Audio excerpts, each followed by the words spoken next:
The following is a presentation by the Production 2 classes at Homewood Flossmoor High School. It's an in-depth report on topics that matter to you. Brought to you by WHFH 88.5 FM Flossmoor. Now, here is Documentary 2019. Imagine yourself at a football game. Your favorite team has just won, and everyone around you is screaming, celebrating, or even crying. In the background, We Are the Champions by Queen is played harmoniously throughout the stadium, and everyone emotionally sings along. Your dad is crying, your mom is crying, you're crying, everybody is crying. Now picture yourself at a wedding. The bride and groom are in the middle of the dance floor going through a painfully choreographed dance routine to their song. Now, you've never seen your family members dance like that before, and now whenever you hear the song Crazy in Love by Beyonce, you may or may not shed a tear. Now, what brings all these memories together, and why do I cry whenever I hear Beyonce? Well, the answer is simple. Music. Music allows us to connect songs to memories and has affected us in many different ways throughout our lives.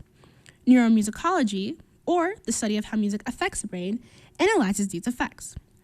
This is important because not only does music help us remember things, it can make us feel a variety of emotions, good and bad. This all has to do with how music affects the brain biochemically. In simple terms, music releases chemicals in our brains associated with a variety of things, like happiness or sadness. So today, we'll discover how neuromusicology is an active part of our day-to-day lives. It all happens on today's WHFH documentary entitled Music and the Brain. We'll learn more about neuromusicology after this commercial. Welcome back to Music and the Brain, a WHFH 88.5 FM documentary.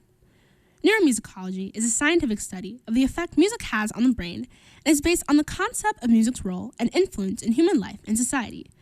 According to a book written by music psychology professors Niles L. Whalen, Bjorn Merker, and Stephen Brown, music shaped humankind biologically and cognitively. The book was titled The Origins of Music, and it stated that music first appeared between 30,000 and 60,000 years ago. During these time periods, humans experienced what many historians call a cultural explosion, and prehistoric humans used music to communicate effectively and quickly. Over time, music has been proven to have a therapeutic effect on the body because it releases dopamine, also known as a happiness drug. Not only does music help make you feel happy, music can also affect your day-to-day life. Sarah Whitlock, a music teacher at HF High School, talks about what music has done for her. I think music has made me an organized person. It's made me have high expectations. It's made me a hard worker, and especially in terms of we're always trying to achieve perfection and we'll never get there. Specifically, I think it's taught me to focus on a task that and a skill building, which isn't by any stretch of the imagination a instant thing. So it's really made me have to persevere towards my goals and keep me motivated towards that. And I think it makes you emotional, and I think not emotional wreck, but just emotional, and it makes you have greater connections. She then goes on to talk about what music has done for her students. Specifically, I think the collaborative part of it, like working together.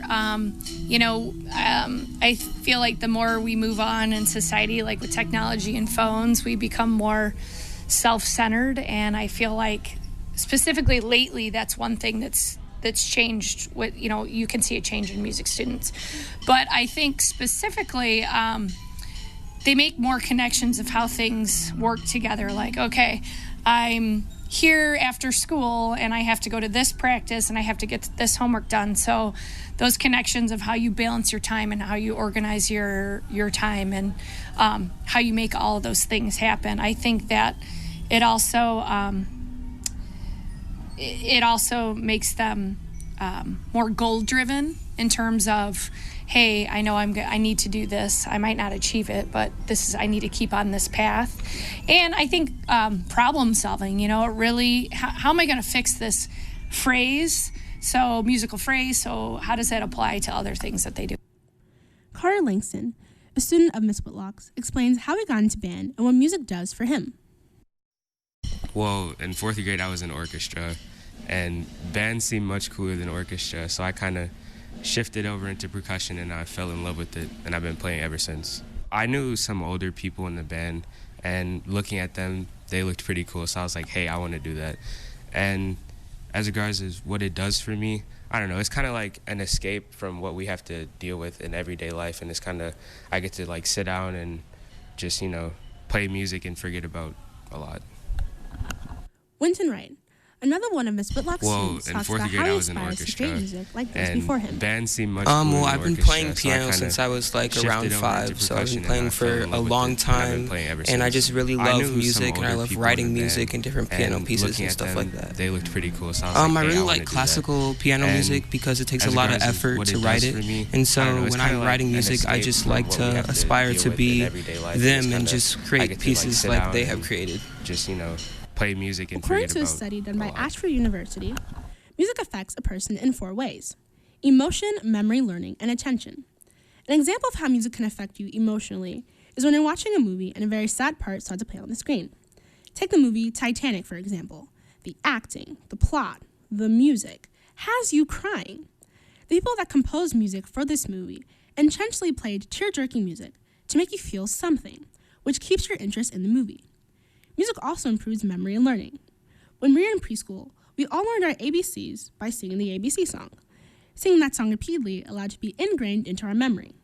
Because of this, teachers have created songs to help their students remember facts, formulas, and many more. This concept has also been applied to patients with Alzheimer's. In a documentary called Alive Inside, a 90-year-old woman who had previously not been able to remember anything in her life was able to recall things that happened during the civil rights movement and so on because she heard a song by Louis Armstrong. And finally, music also affects attention. In an article written by Professor Mitzi Baker at Stanford University, music engages the areas of our brain involved paying attention and making predictions. Listening to music can help many concentrate on the task at hand. This has led researchers to use music as a way to facilitate social learning and treat behavioral problems. Overall, music has a number of effects on our brain that can be good and bad.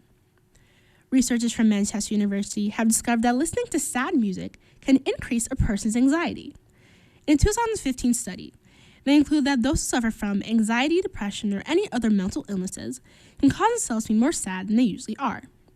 Another negative effect music can have on the brain is while driving. Listening to music and driving at the same time can be extremely dangerous. According to thousands of police reports compiled by the New York Times, many car accidents are caused by a driver being distracted by music. These effects all have to do with what state of mind a person is in and whether or not they can be influenced easily. But music can also have many positive effects on a person. We'll find out how music affects us positively when we return to Music in the Brain, right here on WHFH 8.5 FM Flossmoor. Music has been shown to help people perform better in high-pressure situations and even act as a way of therapy. From surgeons to athletes, music has proven to improve time management, ease stress, and create higher outcomes. Another positive effect music has on the brain is through music therapy. The American Psychological Association has stated that music is another form of medicine and improves health outcomes among a variety of patients. Dr. Sanjita Swami, a professor of music therapy at Valparaiso University, explains what exactly music therapy is and who it can be used for.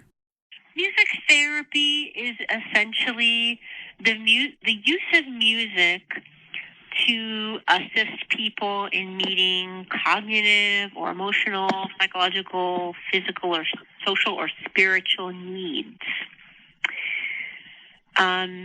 It's an allied health profession that's been around for almost 70 years now. And so it's very similar to something like occupational therapy or physical therapy in the sense of how the actual certification is set up. An assistant professor of musicology at the University of Alabama explains how our students can get involved with the program through a class. Either way, positively or negatively, music affects our brains in ways we wouldn't even think of. So our music therapy program is set up so undergraduate students take courses all 8 semesters that they are on campus. And so we start off with them learning an overview of music therapy, and then through the remaining 7 semesters, they do a combination of classroom work and clinical work. And so the classroom work is focusing on learning skills that they will need and developing those skills as a music therapy student. And the more academic work is learning things like how to read and write music therapy research, and then also learning about specific music therapy strategies for different clinical populations. Excuse me. And then the clinical component is when music therapy students are out working with clients in the field, and so they're actually getting the chance to implement music therapy services while they're students. This has been Music and the Brain, a radio documentary brought to you by Adiremi Kasali. I'd like to thank my teacher, Mr. Mark Saselsky, my producer, Max Sishon, and finally you, the audience, for listening to my documentary. That concludes today's documentary, brought to you by WHFH 88.5 FM and Homewood Flossmoor High School.